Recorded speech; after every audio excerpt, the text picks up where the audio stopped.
Hi everyone, welcome to Gumballology. I hope you're all doing well. Today, we're going to do something a little bit different, something that I think a lot of you have been waiting for. We're going to explore 100 Easter eggs hidden throughout the amazing world of Gumball. 100 secrets, references, and hidden details that most viewers never notice, even after watching the show multiple times. This is going to be a long one, perfect for falling asleep to, or just having on in the background while you do other things. So settle in, get comfortable, and let's discover just how much the creators of this show hid in plain sight. But before we begin, I'd just like to kindly ask you all to subscribe. It's completely free and it really helps us improve the videos for this wonderful community we've managed to build. Anyway, that's enough. Let's begin. Easter egg number 1.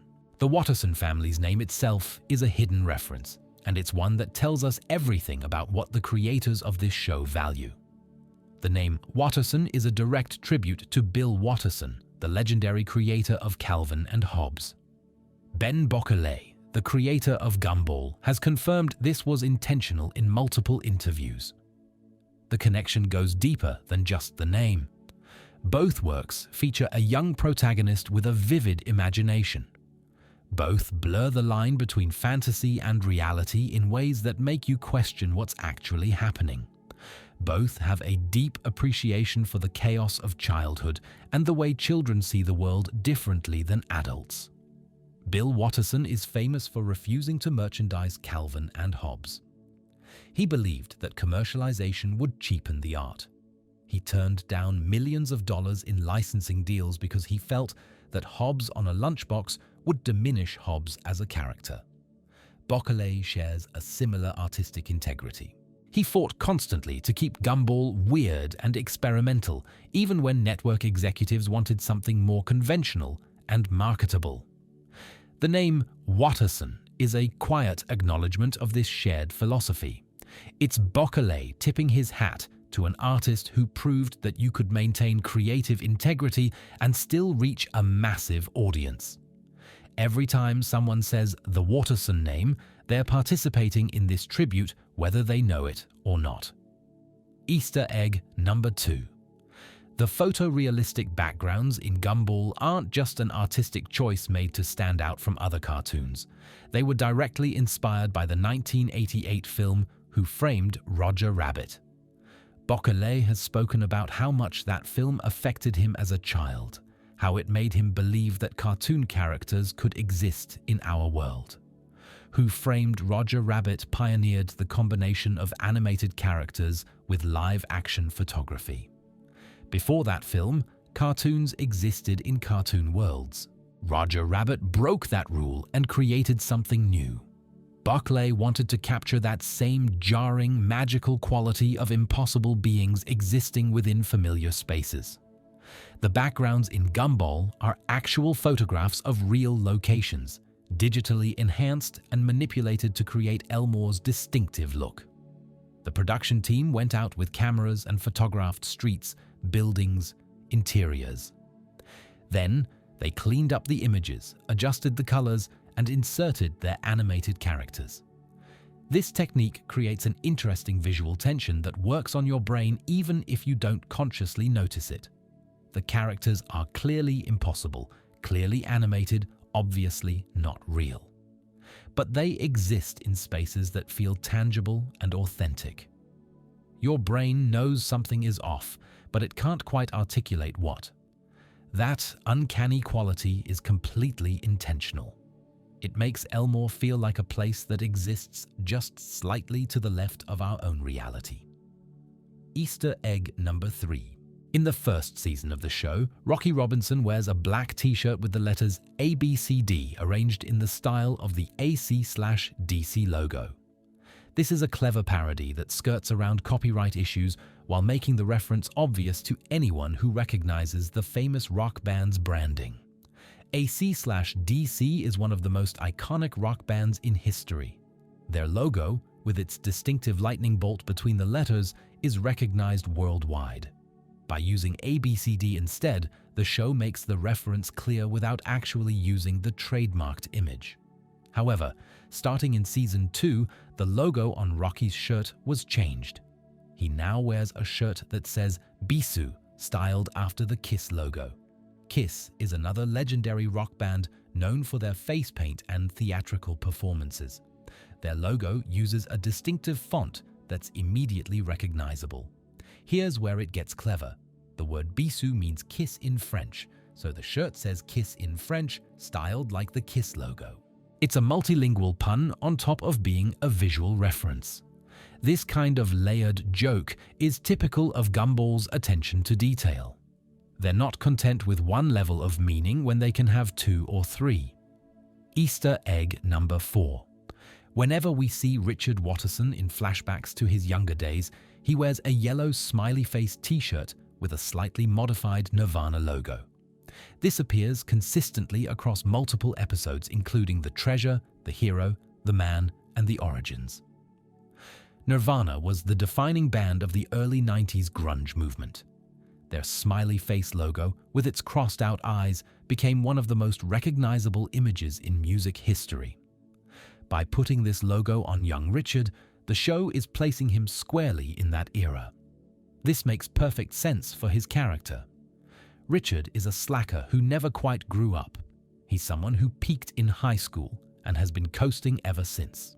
The 90s were a time when slacker culture was celebrated, when bands like Nirvana gave voice to a generation that felt disconnected from traditional measures of success.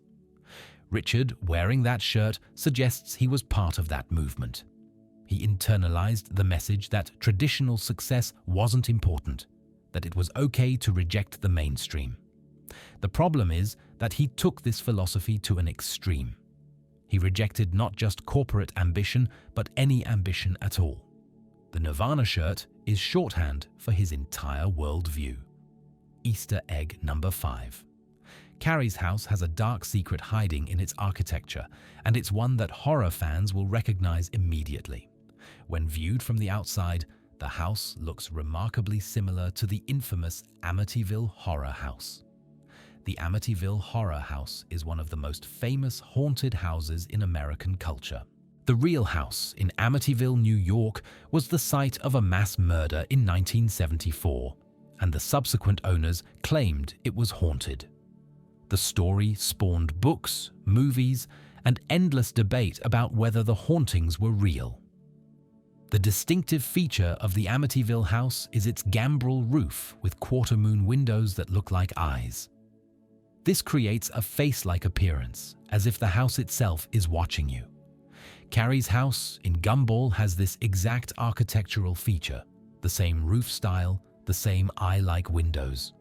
This same haunted house design appears again in the parking, when the Wattersons accidentally drive their car into a horror movie setting. The production team clearly had a fondness for this particular piece of American horror iconography.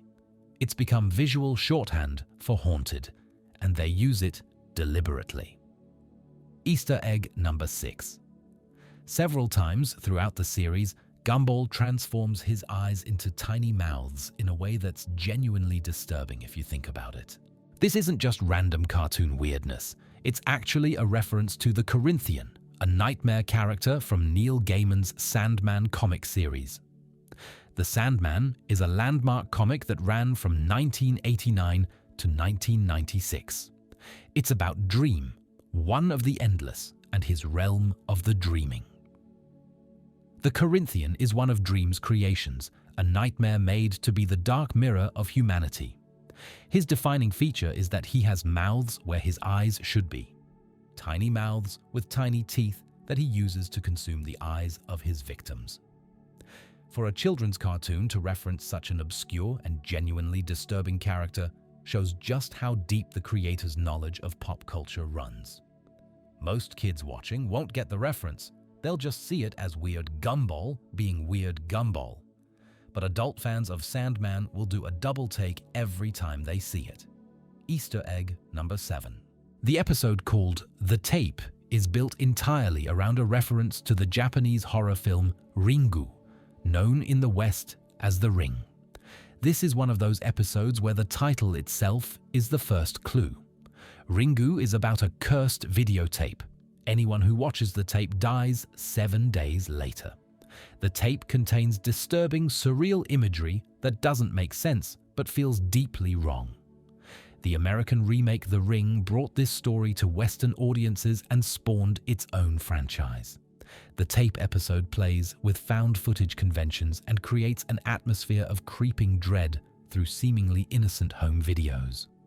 The premise of finding a mysterious tape that contains disturbing content directly mirrors the plot of the original horror film. What makes this impressive is that Gumball manages to make the episode genuinely unsettling while remaining appropriate for children. It's not scary in the way that The Ring is scary, but it creates the same sense of wrongness. The writers understood horror well enough to evoke its feelings without crossing any lines. Easter egg number 8. In The Treasure, there's a treasure map that appears on screen during the adventure. If you pause the episode and look closely at the map, you'll notice it's designed to resemble the map from The Goonies. The Goonies is a 1985 adventure film about a group of kids who find a pirate's treasure map and go searching for the gold. It's one of the defining films of 80s childhood, a story about adventure and friendship that captured the imagination of a generation. The map in Gumball has the same aged parchment look. The same X marks the spot, the same winding path through various dangers. It's a loving homage to one of the greatest adventure films of its decade. The Goonies is fundamentally about kids going on an adventure without adult supervision. They face real danger. They solve real problems. They prove that children are capable of more than adults give them credit for. This is essentially the premise of most Gumball episodes. The reference ties the show to a lineage of stories about childhood adventure and discovery. Easter egg number 9. The console is one of the show's most ambitious Easter egg episodes. It doesn't just reference video games, it becomes one. The entire episode is structured as a tribute to Final Fantasy and Japanese role-playing games in general. Gumball literally wears Cloud Strife's signature spiky blonde hairstyle throughout the episode. Cloud is the protagonist of Final Fantasy VII, one of the most influential video games ever made. His hair is immediately recognizable to anyone who played that game. But the references go far beyond hairstyle. The battle system in the episode works like a JRPG battle system. Characters take turns. They select actions from menus. There are hit points and damage numbers. The overworld exploration mimics the way you move through space in those games. Random encounters happen as characters walk around. Even the music shifts to match the genre. There are orchestral swells during dramatic moments. Victory fanfares play after battles. The composers clearly studied JRPG soundtracks and recreated their conventions. The creators clearly grew up playing these games.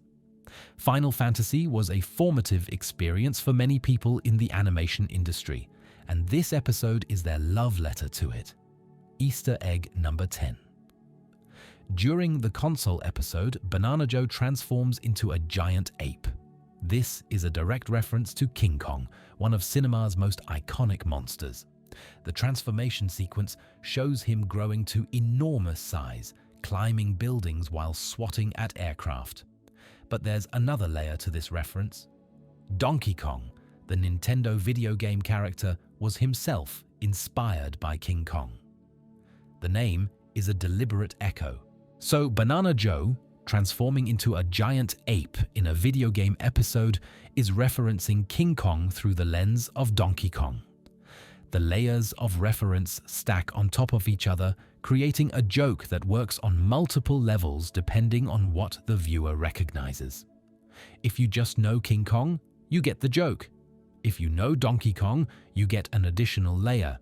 If you know the history of how Donkey Kong was created, you get another layer still. Easter egg number 11.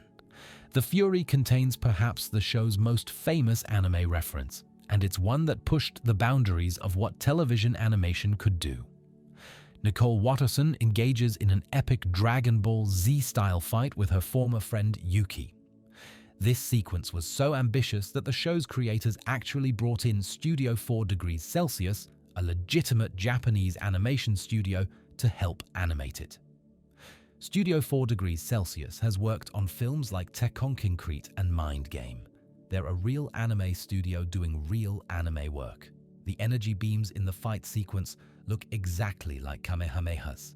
The characters scream and power up exactly like Saiyans. The environment gets destroyed exactly like it does in Dragon Ball battles. The dramatic pauses before attacks connect create the same tension. It's not just a parody, it's a recreation.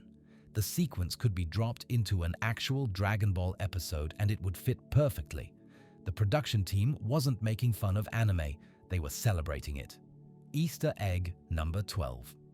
Also in The Fury, the episode mentions that Nicole's fighting style was taught to her by 2 teachers.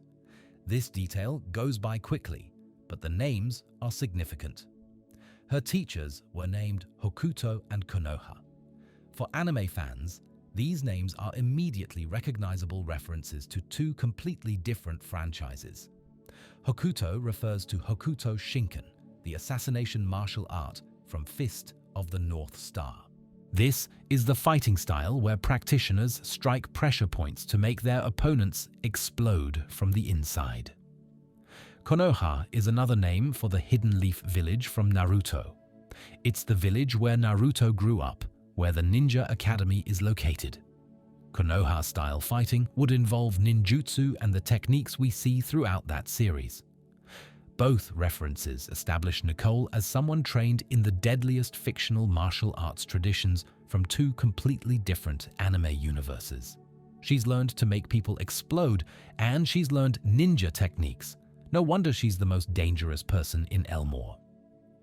Easter egg number 13. In The Pest, Gumball briefly goes Super Saiyan. His hair turns golden and stands on end. A blazing aura surrounds him. His eyes go blank with power. It's a pitch-perfect recreation of Dragon Ball Z's most iconic transformation. The moment is brief, lasting only a few seconds, but every detail is correct. The specific shade of yellow matches. The way the hair spikes upward matches. The energy crackling around him matches. Someone on the animation team clearly studied reference footage. The moment comes during a confrontation where Gumball is pushed to his emotional limits. This mirrors how Super Saiyan transformations typically happen in the source material. Goku first transformed when Krillin was killed. Gohan first transformed during Cell's games. Extreme emotion triggers the change. Easter egg number 14. The spin-offs episode contains what might be the most lovingly crafted reference in the entire series. Larry stars in a segment called Barcode Cowboy that recreates the famous opening sequence of Cowboy Bebop. Cowboy Bebop is a 1998 anime about bounty hunters in space. Its opening sequence, set to the song Tank by the Seatbelts, is one of the most iconic openings in animation history. The jazz music, the action silhouettes, the cool, detached attitude. It defined a generation of anime fans. The Gumball version recreates this opening beat for beat. The colors match, the composition matches, the rhythm of the editing matches. Larry moves through frames the same way Spike does in the original. It's not just a reference, it's a recreation that demonstrates genuine love for the source material. Easter egg number 15. Here's a deep cut for horror fans. In one episode, Carrie is seen renting a movie at Laser Video. The movie she picks up is called The Nightmare on Elmore Street. This is obviously a play on A Nightmare on Elm Street, the classic 1984 slasher film that introduced Freddy Krueger to the world. Freddy is the dream demon who kills teenagers in their sleep, one of the most iconic horror villains ever created. The reference fits perfectly with Carrie's character. She's a ghost with gothic sensibilities who loves all things dark and spooky. Of course, she would spend her weekends renting horror movies. She's probably seen every slasher film ever made. Easter egg number 16. The opening scene of The Treasure features Richard explaining the history of the family's prized watch.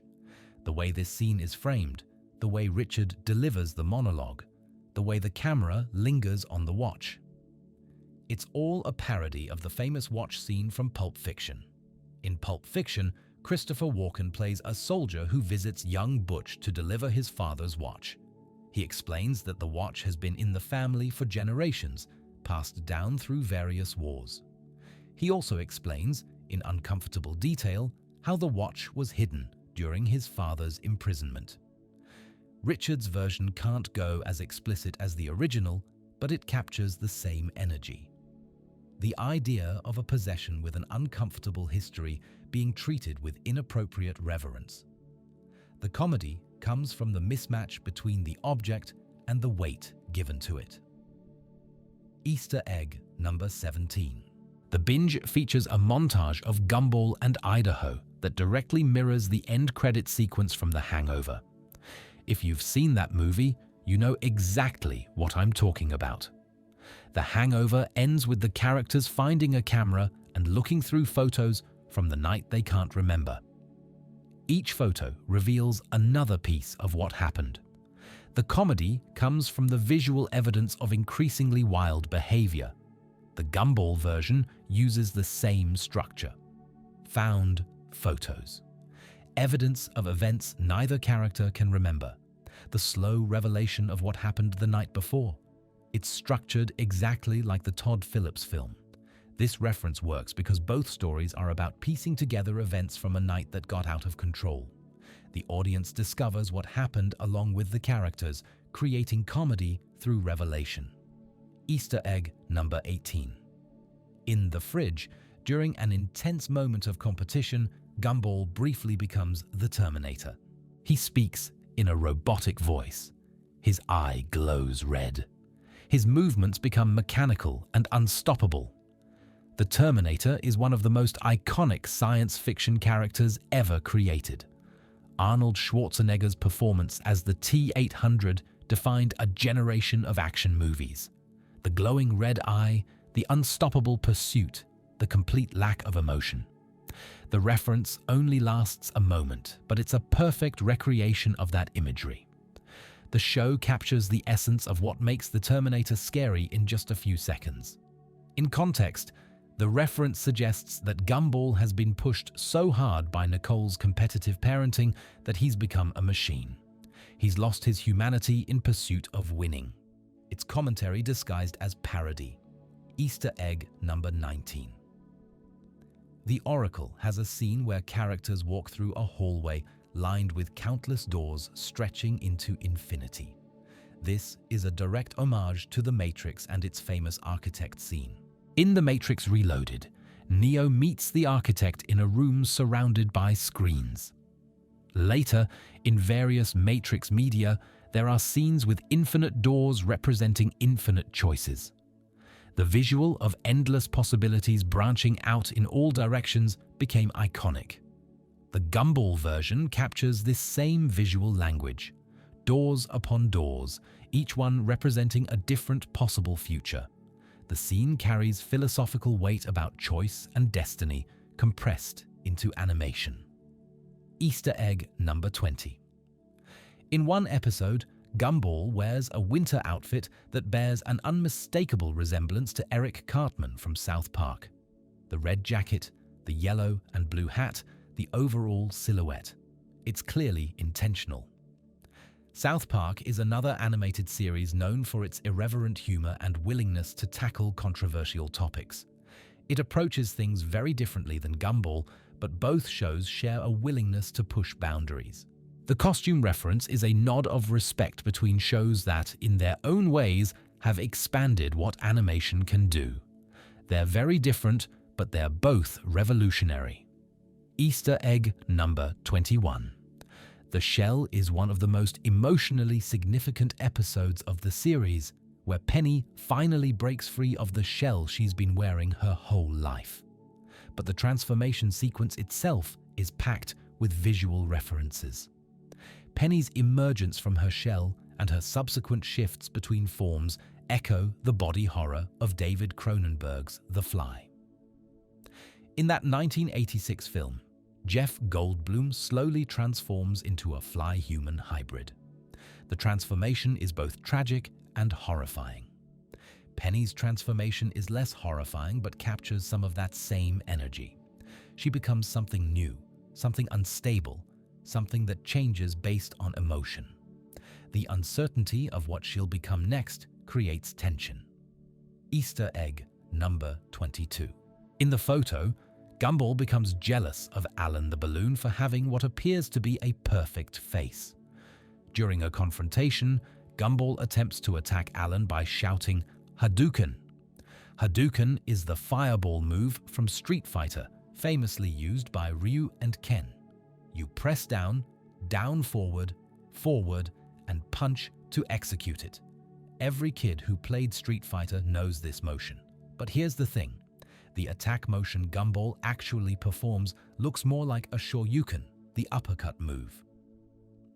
The show doesn't bother getting the distinction right because Gumball wouldn't either. He's the kind of character who knows just enough about fighting games to reference them, but not enough to use the right terminology. Easter egg number 23. The Agent is essentially an entire James Bond parody from the opening seconds to the closing moments. Everything about the episode is designed to evoke the spy genre. The opening sequence mimics the famous gun barrel shot that begins every Bond film. You know the one. Bond walks across the screen, turns, shoots at the camera, and blood drips down. Gumball recreates this with his own character. He delivers the iconic introduction line with his own name substituted in. The name's Watterson. Gumball Watterson. The cadence is exactly right. The gadgets, the villains, the exotic locations, the suave attitude that Gumball attempts and fails to maintain. Every element of the spy genre gets filtered through the show's particular brand of chaos. Easter egg number 24. The scam features Gumball and Darwin setting up their own ghost hunting business. The whole episode is a parody of Ghostbusters, the 1984 comedy about paranormal elimination. They create homemade equipment that looks suspiciously similar to proton packs. They adopt the confident swagger of Venkman, Stantz, and Spengler. They even have their own catchphrases. The episode captures the entrepreneurial spirit of the original film, while making fun of how unqualified the characters actually are. The Ghostbusters were scientists. Gumball and Darwin are kids with cardboard boxes. Easter egg number 25. Here's something fascinating about the show's deeper mythology. The Void is a dimension where all of the universe's mistakes are sent. Characters that didn't work, storylines that were abandoned, concepts that were rejected. But this isn't just a convenient plot device. It's a meta-commentary on television production itself. In real TV production, these things simply get forgotten. Scripts get rewritten, characters get cut, ideas get scrapped. In Gumball, all of these abandoned elements literally exist somewhere. The Void is where ideas go to die, made manifest as an actual place within the show's universe. It's the recycling bin of reality. Easter egg number 26. If you pay close attention to the backgrounds when characters visit the Void, you can spot Easter eggs within Easter eggs. Earlier character designs that were scrapped during production are visible floating in the emptiness. There's an old version of the Watterson house that doesn't match the current design. There are prototype characters that never made it to air. There are objects and locations from concepts that were rejected. The Void is literally where the show's own development history goes to be forgotten. It's a museum of abandoned ideas, visible to anyone who pauses and examines the background carefully. Easter egg number 27. Rob's entire character arc is one giant Easter egg about how television shows work. Most viewers don't realize this, but Rob started as a completely forgettable background character. He existed only to fill space in crowd scenes. His glitchy, distorted appearance after escaping the Void is actually an in-joke about production. The animation team had trouble rendering his original CGI model properly. They literally couldn't make him look right. Instead of fixing the problem or abandoning the character, they turned the technical issue into story. His fragmented, broken appearance represents the literal difficulty of bringing him to visual life. His tragedy is a production problem made narrative. Easter egg number 28. The show establishes that Rob never had parents or siblings. This seems like a tragic backstory, but it's actually something more disturbing. He never had a family because he was never important enough to deserve one. Background characters don't get families. They don't get homes or histories or hopes. They exist only when the camera is on them, and even then, they're just filling space. Rob's loneliness isn't a character trait. It's a consequence of his narrative importance or lack thereof. The writers are commenting on how fiction works, how characters only exist to the extent that the story needs them. Easter egg number 29. In The Nobody, the Wattersons discover that their house has a basement nobody knew about. Rob has been living there, hiding in a space that didn't officially exist. This is a reference to how animation works. Cartoon houses have whatever rooms the episode needs. If the plot requires a basement, suddenly there's a basement. If the plot doesn't need it, it doesn't exist. Rob hiding in an undiscovered basement literalizes this production reality. He exists in the margins, in spaces that aren't supposed to be there. He's found a way to exist outside the main narrative. Easter egg number 30. The universal remote that Rob uses in The Disaster is a treasure trove of Easter eggs. Every button does something that mirrors what you can do while watching television. Pause freezes time. Rewind reverses events. Fast forward accelerates through moments.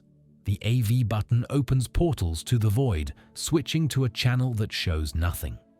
When Gumball is ejected into the void, the show's actual end credits begin playing along its backdrop. This suggests the void is connected to the space outside the show itself. It's where the signal ends. Easter egg number 31. Banana Barbara appears throughout the series as a background character, but her paintings contain hidden details that reward attentive viewers. She's a prophetic artist whose work predicts future events.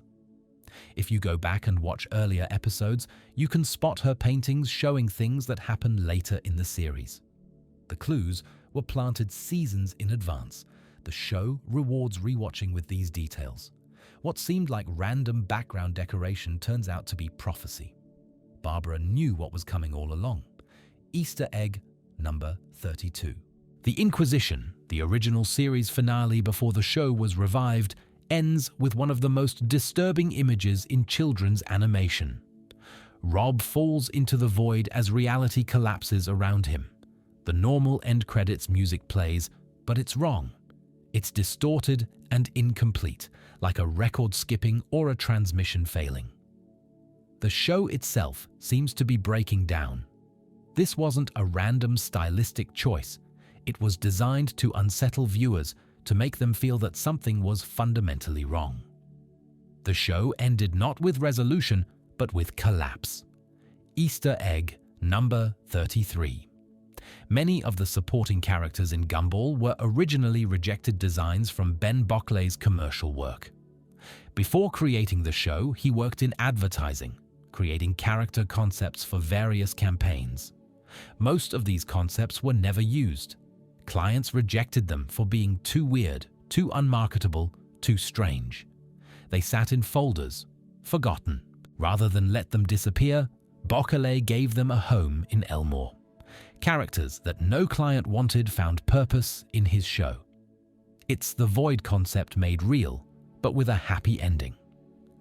Easter egg number 34. The show's original pitch was actually much darker than what made it to air. Bockley initially conceived the series as being about reject cartoon characters without purpose attending a remedial school for failed cartoons. Producers found this concept too depressing. A school full of characters who know they're failures, who know they weren't good enough. It was too bleak for children's television. But that DNA remains in the show. the celebration of weird, unwanted character designs, the sympathy for characters who don't fit in, the suggestion that being strange isn't being wrong. Easter egg number 35. The mix of animation styles in Gumball isn't just for visual variety. Each character is animated using a technique that reflects something about their nature. Some characters are traditional 2D animation, some are CGI, some are puppet-style stop motion, some are photographic collage, some are clay, some are live-action puppets. This creates visual chaos, but it's meaningful chaos. The inconsistency is the point. Elmore is a place where different types of being coexist. The animation reflects this. Easter egg number 36. Darwin started the series as a regular pet goldfish. He couldn't walk. He couldn't talk. He was just Gumball's pet, swimming in a bowl. The fact that he grew legs, developed lungs, and gained speech is treated as completely normal by the Watterson family. They don't question it. They don't marvel at it. It just happened. This is actually a parody of cartoon sidekicks who have abilities that don't make sense. Dogs that talk, mice that wear clothes, animals that behave like people. Darwin is the logical endpoint of this trope. Easter egg number 37. The Origins two-parter shows exactly how Darwin evolved, and it's both ridiculous and touching. He developed legs through sheer force of will, driven by love for Gumball. The episode shows him walking across the desert, walking through rain, walking past dangers that should have killed him, all to return to his family. It's simultaneously heartwarming and absurd, a parody of epic journey narratives compressed into a goldfish crossing a parking lot. Easter egg number 38. The backgrounds in Gumball use real photographs, which means they contain details that weren't deliberately added. Real-world signage appears in shots. Real graffiti is visible on walls. Some of these are Easter eggs the production team intentionally left in. Others are happy accidents that fans have noticed and catalogued.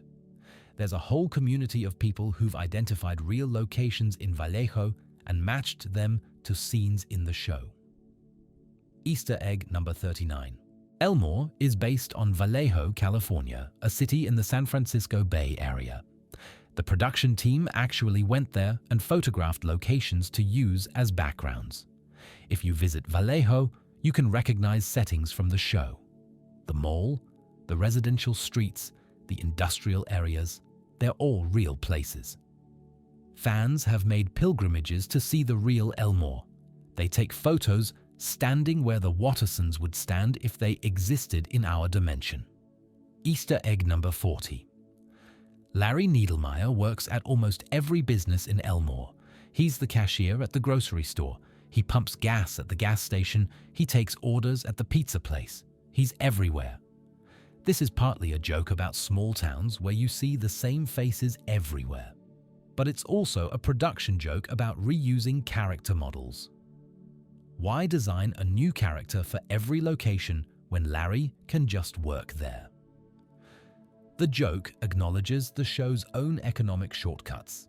Easter egg number 41. The show constantly references internet culture and memes, but these references are often buried in background details where casual viewers won't notice them. Rage faces appear on posters. Popular meme templates show up as graffiti. Viral video references hide in screen graphics. You have to be looking to see them. These references create a time capsule. The memes from 2011 feel different than the memes from 2019. You can date an episode by which internet jokes it references. Easter egg number 42. Gumball and Darwin frequently play a video game called Zelmore. The name combines Zelda with Elmore, making the reference obvious. The game looks like a top-down adventure game in the style of early Zelda titles. There's exploration, puzzle solving, combat, all the elements fans recognize. Zelmore appears consistently across seasons, suggesting Gumball spends a lot of time playing it. It's his equivalent of the games that dominated our own childhoods. Easter egg number 43. In one episode, Richard has a hallucination while under anesthesia at the dentist. The magical land he sees looks remarkably similar to the Candy Kingdom from Adventure Time. The pastel colors match. The food-based architecture matches. The whimsical atmosphere matches. It's clearly a deliberate reference. Both shows aired on Cartoon Network. The creators worked in the same building. They were certainly aware of each other's work. Easter egg number 44. The Brain features a sequence where Gumball enters his own mind and meets personified versions of his emotions. This is an obvious reference to Pixar's Inside Out. Inside Out came out in 2015 and was a massive hit. The idea of emotions as characters controlling a person from inside their head became part of pop culture. Gumball's version came shortly after. It doesn't hide the influence at all. It's a direct parody that puts its own spin on the concept. Easter egg number 45. The Petals has a character named Claire who develops an obsessive relationship with flower petals. The visual treatment of petals falling, the dreamlike quality, the fixation. This mirrors the iconic imagery from American Beauty, the 1999 film that won Best Picture. That film famously featured scenes of rose petals falling in slow motion. It's a surprisingly mature film reference for a children's show. Kids won't get it. Adults will do a double take. Easter egg number 46. The silence is built around the concept of characters taking a vow of silence. The entire episode explores what happens when people who cannot stop talking try to be quiet. This is structured around the silent treatment trope from sitcoms. But Gumball exaggerates it to absurd proportions. The silence becomes physically painful. Easter egg number 47. The Nuisance features a dream sequence where a spinning top appears. The scene cuts away before we see if the top falls or keeps spinning. This is obviously referencing Inception, Christopher Nolan's 2010 film about dreams within dreams. That film famously ended on an ambiguous shot of a spinning top. The Gumball version plays the same trick. Is it real? Is it a dream? The show refuses to answer. Easter egg number 48. The code has Gumball and Darwin navigating a virtual reality environment that looks like it came directly from Tron. The neon grid lines, the sense of being inside a computer, the digital aesthetic. Tron pioneered the visual language of cyberspace in 1982. Every depiction of virtual reality since has been influenced by it. Easter egg number 49. The game parodies tabletop role-playing games like Dungeons and Dragons. The medieval setting, the quest structure, the arbitrary rules that everyone takes completely seriously. The episode captures both the appeal and the absurdity of these games, the investment in imaginary scenarios, the arguments about rules. Easter egg number 50. We've reached the halfway point. The potion features Gumball transforming into a giant monster after drinking something intended to make him taller. The creature he becomes, the destruction he causes, the military response. It's all classic kaiju. Godzilla imagery filtered through Elmore. The episode uses the kaiju format to explore unintended consequences. The solution creates a problem worse than the original issue. Easter egg number 51. In The Origins Part 2, Gumball and Darwin dress up as superheroes together. Their costumes specifically reference Batman and Robin. The cape, the sidekick relationship, the vigilante posing. It's the dynamic duo translated to Elmore. This explores their friendship. Darwin isn't just Gumball's brother, he's his partner, his other half. Easter egg number 52. The society reveals that a secret organization has been controlling Elmore from behind the scenes. This references conspiracy theories about the Illuminati and similar groups. The show plays with paranoid fantasies while also mocking them. The secret society is far less impressive than theories suggested. Easter egg number 53. The neighbor reveals that Gary Hedges, a background character, has been using a fake name. His real name is supposed to be secret.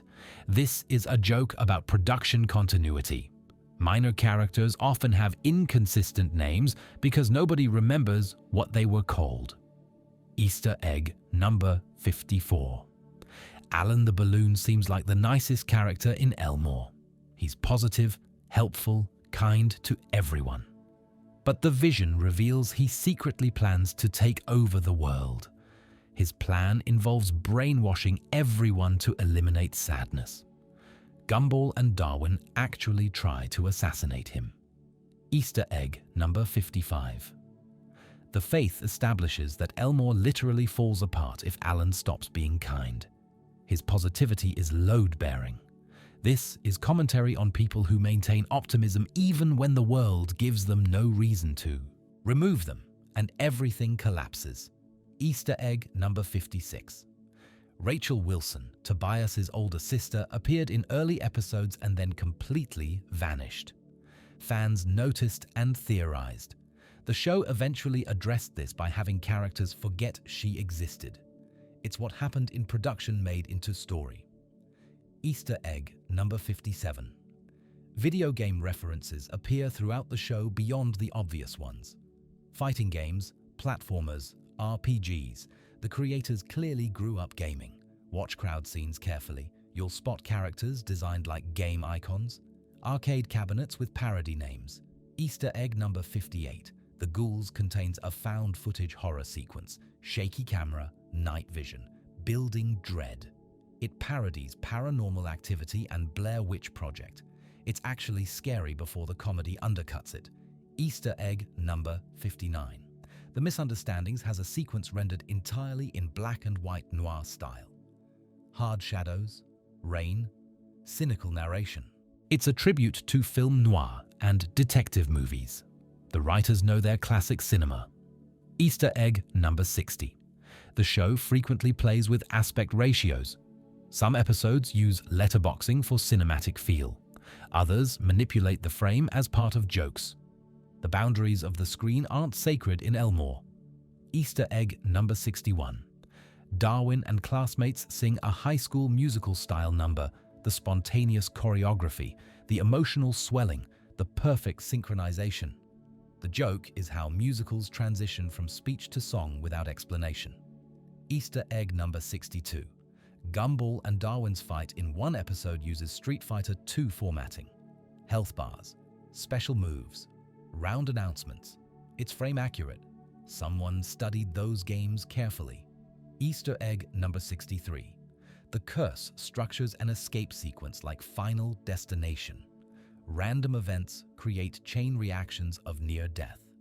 There's a specific truck tire scene referencing the second film. Easter egg number 64. Gumball climbing giant, Hector references, Shadow of the Colossus.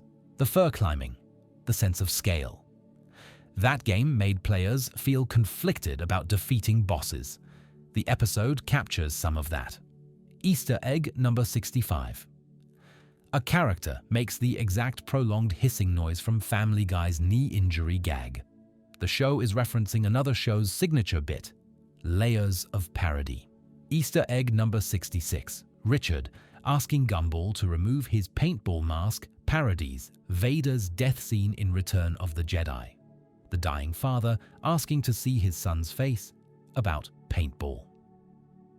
Easter egg number 67. Darwin plays a game with a lizard stomping on an elf. It looks like Legend of Zelda. These gaming references assume audience literacy. Easter egg number 68. A sock puppet named Louie references Foster's Home for Imaginary Friends. Cartoon Network shows reference each other. Shared universe energy. Easter egg number 69. The Vase has Gumball becoming a puppet, referencing being John Malkovich. That film is about entering someone else's consciousness. Heavy stuff for a kids' show. Easter egg number 70.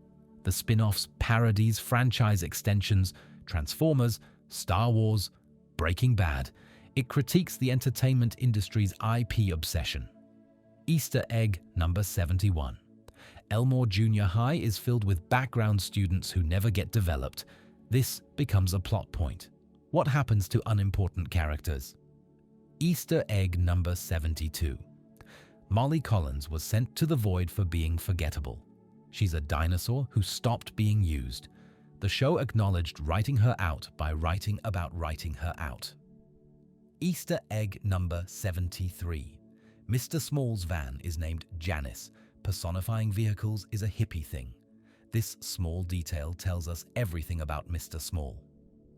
Easter egg number 74. The credits contain additional jokes. Watch them instead of clicking away. Nothing in this show is filler. Easter egg number 75. Nicole's maiden name is Senecourt.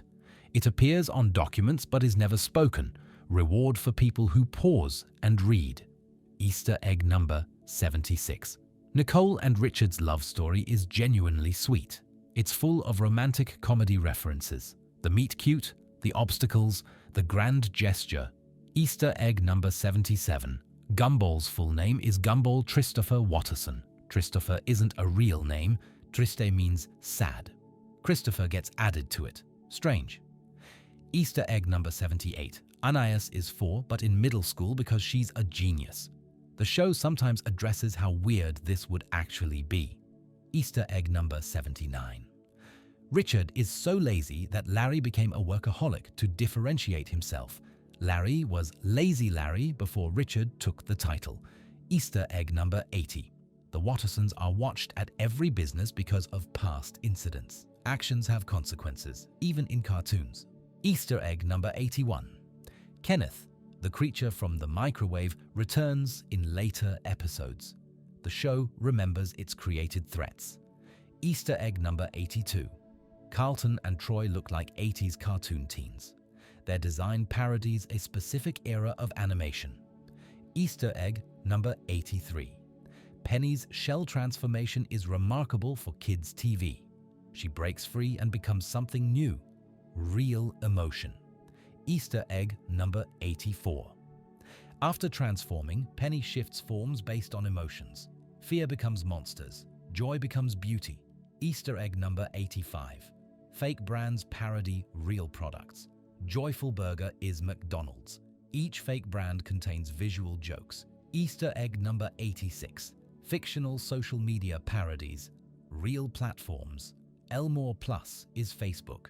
These become time capsules as real platforms change. Easter egg number 87. Gumball and Penny's relationship is treated as genuinely romantic. Young love is taken seriously amid chaos. Easter egg number 88. Bullying is handled with comedy and genuine commentary. Episodes often resolve with understanding, not revenge. Easter egg number 89. Miss Simeon has been teaching for millions of years. She's an ancient primate. No wonder she's tired. Easter egg number 90. Principal Brown and Miss Simeon are romantically involved. Elmore's rules are different from ours. Easter egg number 91. Characters can die, but typically return through cartoon logic. Death exists, but doesn't follow rules. Easter egg number 92. The Grim Reaper is just another Elmore resident. Death has feelings and personal problems. Easter egg number 93. Carrie is a ghost, meaning she died at some point. The show never explains this tragedy. Easter egg number 94. References to Cartoon Network history appear throughout. The show acknowledges its place in animation. Easter egg number 95. Gumball's design went through extensive changes during development. The earliest concepts look very different.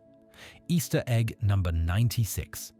Darwin's simple design reflects his straightforward personality. A goldfish with legs. Easy to animate, easy to understand.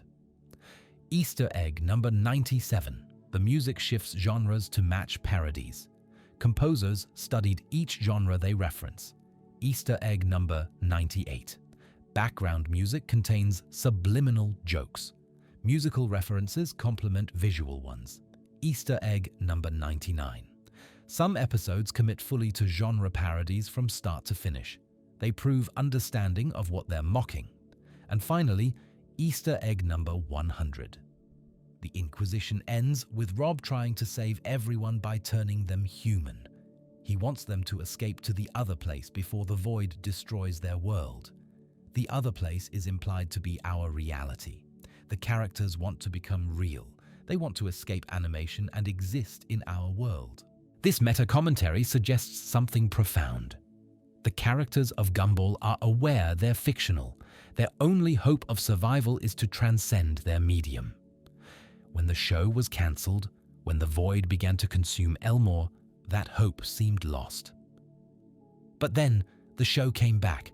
The wonderfully weird world of Gumball continued the story. Rob was saved. Elmore survived. The fictional town that knew it was fictional got to keep existing because we wouldn't let it be forgotten. Maybe that's the biggest Easter egg of all. The show about fake characters finding real connection generated enough real love from real people that it couldn't die. The void couldn't consume Elmore because we wouldn't let it. 100 Easter eggs, and that's just the beginning. There are hundreds more hiding in backgrounds, in music, in the margins of frames. The creators trusted their audience to pay attention, to look closer, to catch jokes that flew by in fractions of seconds. And we did. Sleep well tonight. Dream of electric goldfish and blue cats and all the secrets hiding in plain sight. And if you ever rewatch the show, remember to pay attention. You never know what you might discover. Thank you for watching. I hope you enjoyed this video. As always, I'll see you in the next one. Good night.